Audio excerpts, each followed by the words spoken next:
So we have seen how to record the data. We have captured the data related to our gestures.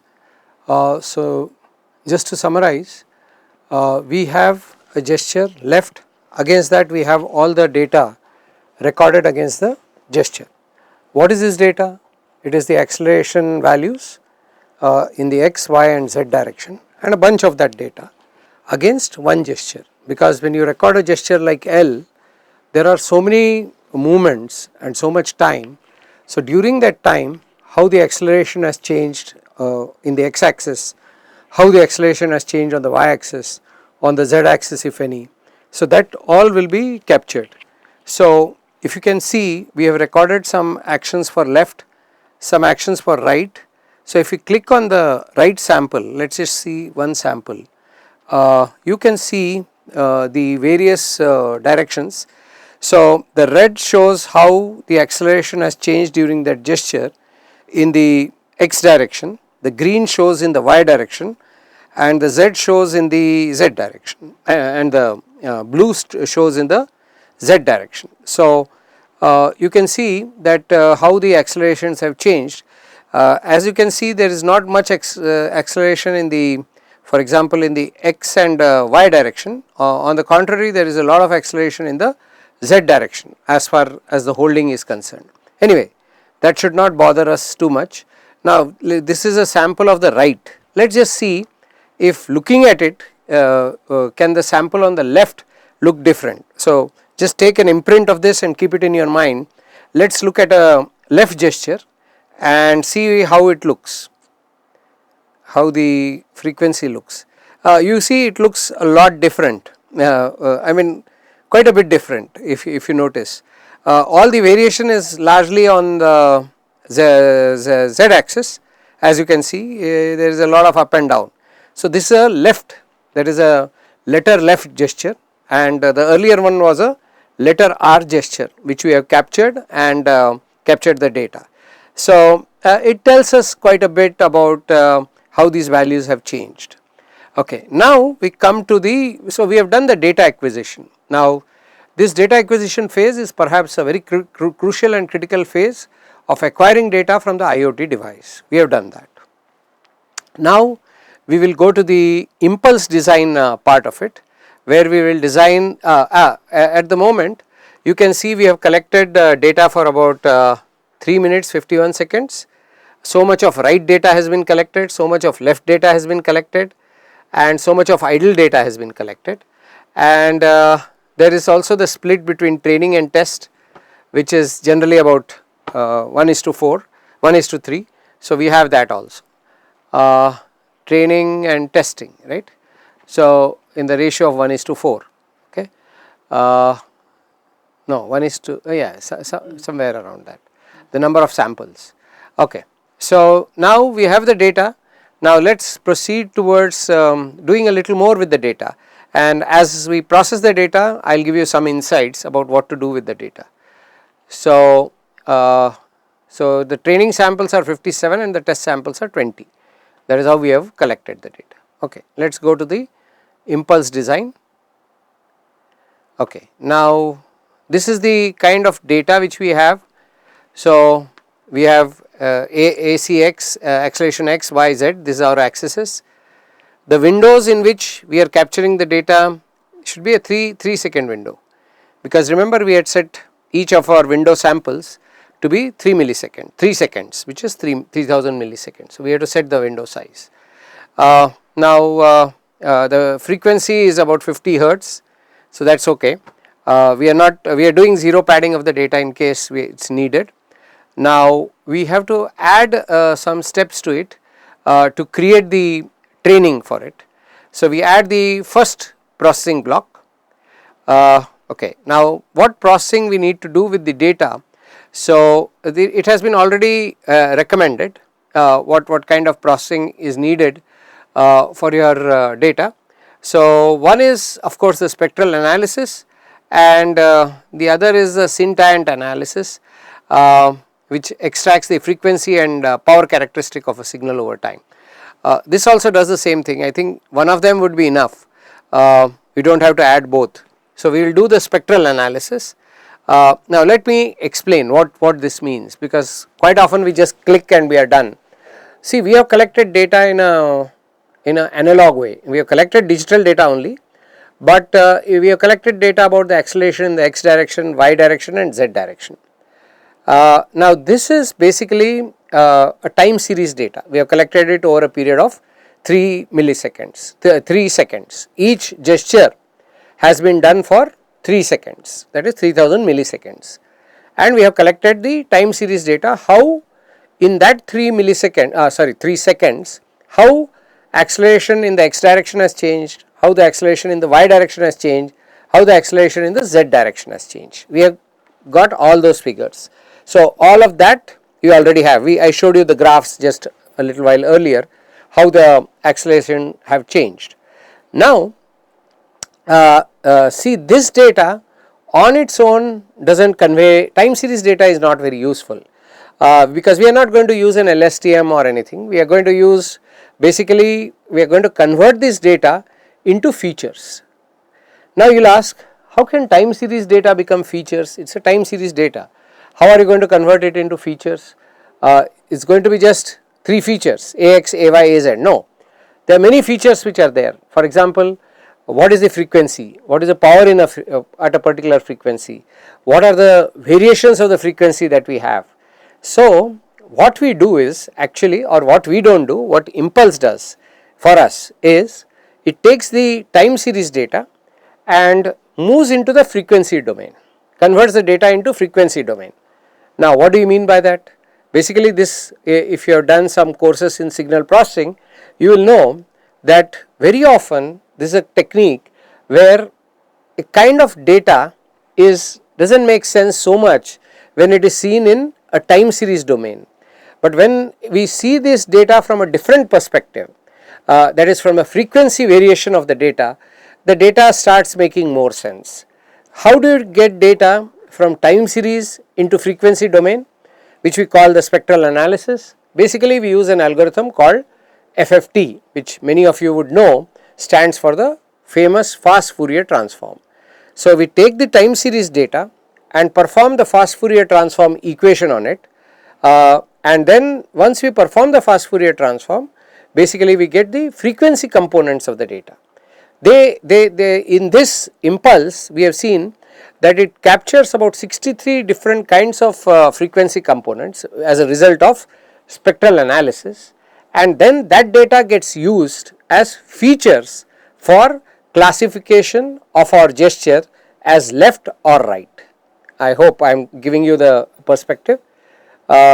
See, what we are going to do is take time series data, convert it into a feature series data, which is frequency data. We are going to get 63 features per sample of data, and then these features are going to be the criteria for decision making. So based on these features we will decide whether a gesture is a left gesture or a right gesture. So let us do the spectral analysis and see how it looks, and we also have a learning block. We will add a learning block. We are actually configuring it. So the learning which it has to do is called learn pattern from data, and can apply this to new data. We are going to do categorizing. This is for categorizing movement or recognizing audio. In our case it is about movement. Audio also is another example where you can recognize something as speech, something as music, something as something else. We could do that, but right now we are using a classifier model. Okay, and you can see the classification is as per our labels. Idle was one of the label when we are doing nothing, that is a gesture. Left, right. Okay, if you do not do anything and just capture for 3 seconds, it is called an idle gesture. We are not doing anything. So we should be able to recognize an idle gesture, a left and a right. So we have created a learning block. This is the learning or classification system, and we have created a processing. So normally the processing is before the machine learning part. The machine learning is all about classification, and the data which is going to come is, we are going to take the data from the accelerometer data but convert it into spectral frequencies. Okay, so one more learning block. Yeah, okay. So there is one more learning block for anomaly detection. Okay. Now what is an anomaly? Good that it's coming up. What is an anomaly? How does an anomaly work, or what is an anomaly? Okay, there is an idle gesture which does nothing. There is a left gesture which is this. There is a right gesture which is this. Now if I do something like this, which has neither left nor right nor idle, what do you say that? We say that is an anomaly. That is, we don't recognize this gesture, because we don't want to do anything if I do like this, because it's neither left nor right nor idle. So we should be able to distinguish that. Anything which does not belong to the standard gestures comes under anomaly gesture. So we should provision our learning system also to detect anomalies. So we are adding an anomaly which is a k-means anomaly detection. I think we are pretty much done with our specification for our model, and the output is, obviously you can see the output features after classification. It is going to say whether the gesture which we have made is idle, is it a left gesture, right gesture, or it is an anomaly, and to what extent is it an anomaly. So we have created the impulse. This is what they call an impulse. That means we have created a whole, as they define it there. An impulse takes raw data, uses signal processing to extract features, then uses a learning block to classify new data. In this case, that is what our variation or impression of an impulse happens to be. So we have defined an impulse, which is a very important processing block for the edge impulse setup. Okay. So we are done with that. Okay. So we are saving the impulse. Now, okay. Now we have to create. We have created the impulse. Now it has. It is going to ask us how to design the spectral features. We said we want spectral features. We have added that building block for spectral feature processing. For classification, how are we going to do? What is the kind of neural network we are going to use? And anomaly detection, how are we going to use? It is going to be a k-means anomaly detection, and I will elaborate how the anomaly detection works. Okay. So let us go again step by step and try and understand what each means. So this is our raw data. As we had seen, this is our acceleration data in the x, y and z direction. I told you this is the data. This data is of no use to us as it is, unless we convert this data from the time domain to the frequency domain. Using an FFT, it will not be converted into feature data, and I can't use it for classification easily. So here is where we go. We will set up our classification parameters. These are our raw features. So we will just define some parameters which are there. So I think we use auto tune parameters, no? Yeah. We just said auto tune parameters because we don't know too much about it. So we just wrote analysis should be FFT, FFT length, and FFT generally takes a log values, all of that. So this is the spectral power log, and this is how the features are going to look like. You see, these are the 63 odd features which are going to be created from the original signal. So we have the original signal which I just showed you. That the original signal is what? The acceleration in the x direction, y direction and z direction. All of that data has been converted into these features, the spectral power features, and they have been analyzed, and the features are all here, listed here. So these are the features which have been created. Okay. So I mean, we have just auto tuned it. We have not done too much of work on the data. We have by and large taken what has been proposed, and what we are going to do is we are going to just take this, but I will like to summarize what did we achieve in this step, because this was a building block that we defined in our impulse. The purpose of this building block was basically to do spectral analysis of our data and produce the frequency equivalent of our time series data. We got about 63 features created based on the spectral analysis. So now we save the parameters. Okay. So yeah, now I guess we have to generate the features there. See, it is generating the features from our data. So there are 57 training windows.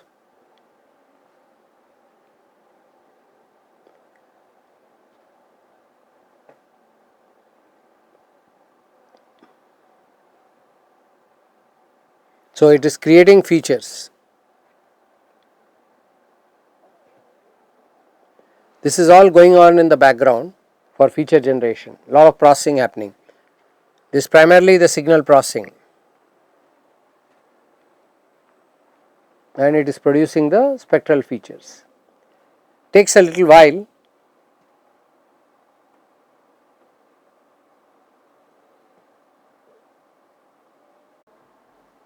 Okay. So it has managed to generate the features.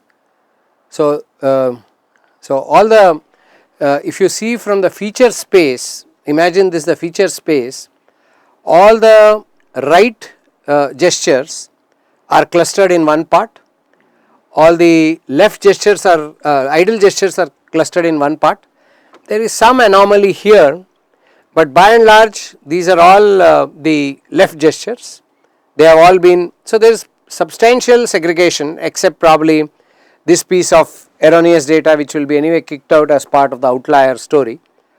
So we have clear separation in this space of these features. So they become separable, not linearly separable, maybe non-linearly separable, but they are separable.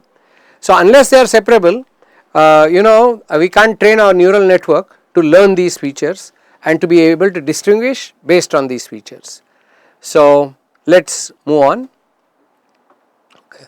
Now we will go to, so we have satisfied ourselves that the time series data has been converted into features, and the features cluster of left, right and idle, which are the three different kinds of gestures which I am seeking to recognize, are separable. I am not saying linearly separable, they may not be linearly separable, they are separable in some form, linear or non-linear. That is, I can create a network which can separate this. So now we will worry about creating the network. Okay. So we are defining the network, neural network architecture. Obviously the number of training cycles have to be defined. If you have a GPU, we can define the GPU and all of that, but the training processor we are using is CPU. The learning rate, that is the alpha, the way the weights are adjusted, all of that can be set. The validation set size can be set, batch size can be configured. More important, now this is the network we are going to go with. The output layer obviously has three classes: idle, left and right, that it decided on its own. We are proposing an input layer. Sorry, there are not 63 features which were generated from the data.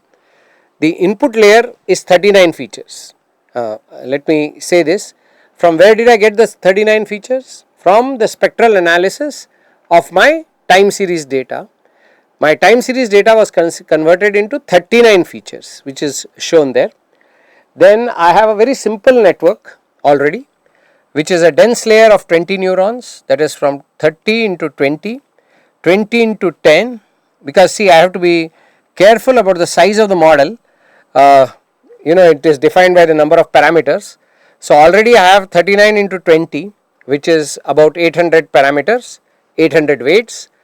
Then 20 into 10, which is about 200 parameters. So I have 1000 parameters. Then even if I don't add an extra layer, I still have 10 into 3, 30. So I am close to about 1000 plus 1000 to 1100 parameters in my small network. Now I can add any number of complexity into this network. I can add layers. I can do, because it's a neural network layer, I can add any number of layers to this network, make it very complex. The more complex I make it, there are two problems, two things about it. One, the model will become better, but second, the model will become deeper and thicker. Remember, when you design a model, this model training of course is going to happen here on the edge impulse, not on the resource constrained device, but the inference has to happen on the device. So the model is going to be developed there, the training is going to be developed there, but the model finally has to come and reside on my ESP32, that tiny device. So I can't have a model which is too big and too elaborate. So normally I will go with whatever the basic architecture of the model, which is essentially two hidden layers, two dense layers which are the hidden layers, one input layer and one output layer. That is the model I am going to go for. So which is the default model suggested by edge impulse. So I will take that model and work with that model. So I will ask it to start training. Remember, these features are derived from our axle X, axle Y and axle Z. I am just reminding you so that you are aware of the whole picture.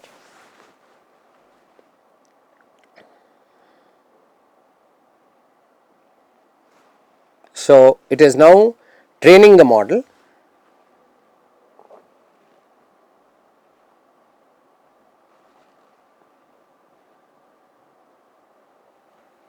It's going through the various epochs and all that.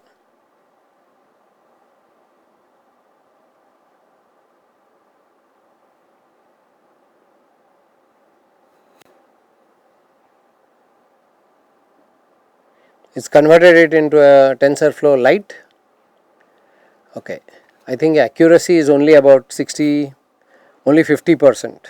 Okay, that's a little low, maybe because the number of samples are less. Is it? No, a different accuracy for different kind of data, I think. Oh my God, left is.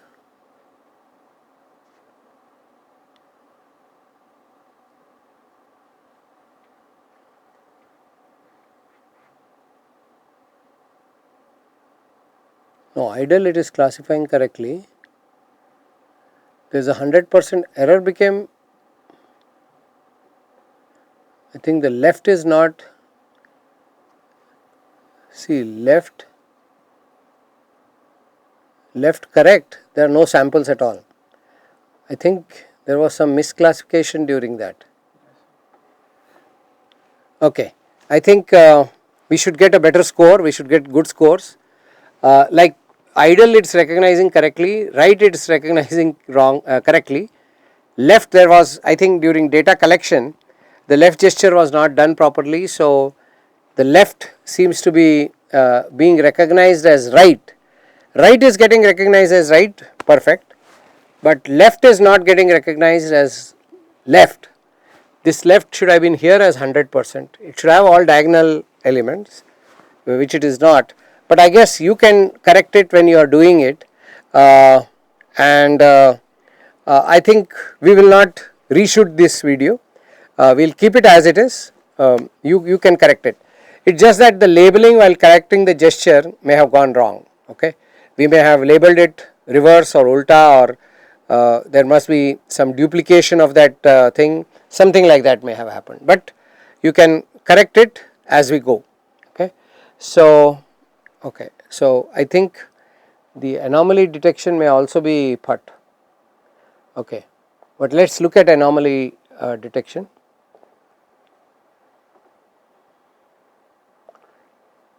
We will ask it. See, remember there are 39 pieces of data.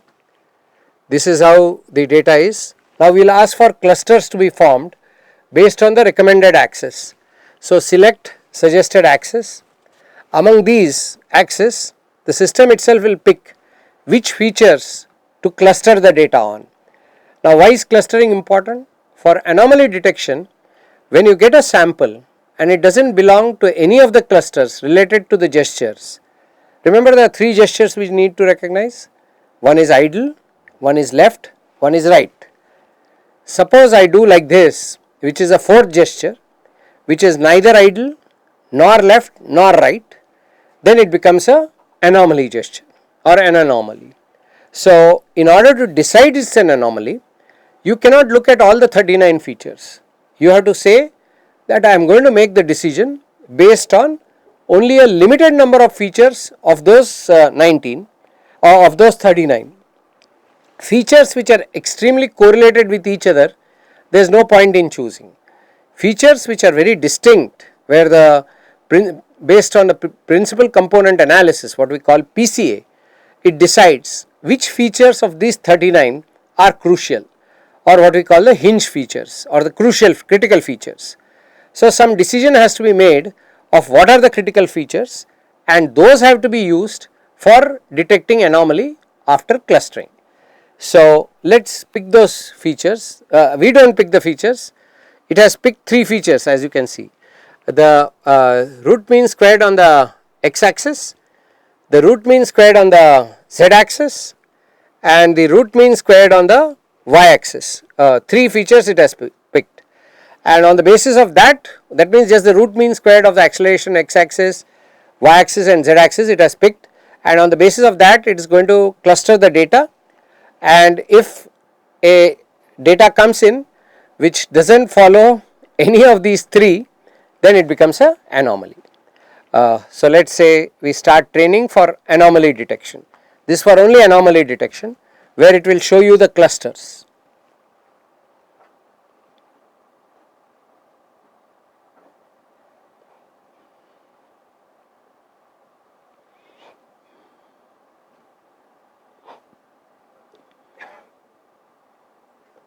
Yeah, these are the axes.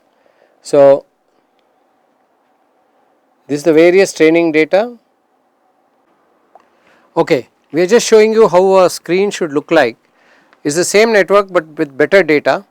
Ideally, the distribution of data or the confusion matrix as they call it should be looking like this. Idle detection is 100%, left the successful detection is 95%, right 97%, and you can see here the way the clusters are formed. This is I think left, this is right, and this is neutral. 3 completely separate clusters from a data exploration perspective. This is how it should be. Now we will also chart out the anomaly detection for this data. The anomaly detection should look something like this. Yeah, if you see the various circles which are nothing but clusters. So, there are different clusters which have been formed, many clusters which are clusters of data, and those clusters cover all the sample data, whether it is left, right or idle. So, it falls into one cluster or another. So, suppose you have a sample which falls here, then it, because it has been analyzed based on these 3 pieces of data, that is of course here we are only taking 2, we are not taken the Z, that is why the data is very clustered. If you take Z, you will see a little more distribution. Yeah, so you can see it is spread out because there is more variation on the Z axis as we saw in the data. Anyway, that does not matter. See, everything is coming under some cluster or other, and there are so many clusters of different kinds. So, the data belongs to one cluster or other. So, if I get a data somewhere here, what does it mean? That data does not belong to any of the clusters. So, it is an anomaly. It is neither belonging to the idle cluster, left cluster, right cluster. It is not getting classified under any cluster, right. So, it has no nearby neighbor. So, we do not know whether this data should be left, right or idle. So, we say it is a anomaly. So, there has to be provision for anomaly detection also. So, while programming anomaly detection, what do you have to do? You have to choose the x axis, which we did not choose. You have to choose the criteria. Here the criteria was x axis, y axis and z axis. There are lot many other parameters which are generated. These are all the spectral parameters, 39 of those. We are not using any of them because we want it to happen fast. More parameters you use, maybe you are more accurate, but there is a problem. We can also ask how many clusters you have to create. If you create more clusters, the size of each cluster will be small. If you create huge clusters, the size of the clusters will be big. If If you create many clusters, then the size of the clusters will be small. If you create less clusters, the size of the clusters will be very big. Actually, you can try that. For example, if you say I want only 4 clusters, okay, so it will try to fit all the data into 4 clusters. Let's see. It's not always a good idea to have that few clusters, because then there is a chance that you will miss out. It's still doing it. So it's doing the cluster because we are see, it has only 4 clusters which encompass all the data. So we are spread or split the data into 4 clusters. These are all legitimate data, okay, based on the 3 accesses. If we have more accesses, we will have better clustering, but we will also invest a lot of power. So our model has been built. Now I will just want to tell you or summarize how did we build the model. First, of course, we acquired data, then we created the impulse where we defined the steps in our model, what kind of data that we are going to use, how do you convert that data into frequency domain, that was the spectral analysis. We defined those blocks. Then we said we need a classifier, that is we need a artificial neural network to decide from these features how the data is going to look like. And then we said we also need provision for anomaly detection, that is how anomalies is going to be detected. So k-means algorithm is used for anomaly detection. So we have set all this. So our model is by and large trained, and we can take the model and kind of bring it onto the right now our model is with edge impulse, okay, but a model which is there on which has been trained on edge impulse has very little value. Finally, what we have to do with the model has to come and reside on our sensor, the ESP32 or sensor device, right. So now we have to get ready to bring the model onto the device and then use Arduino IDE to program our device to use that model so that it can recognize any new gesture as left, right or idle or an anomaly.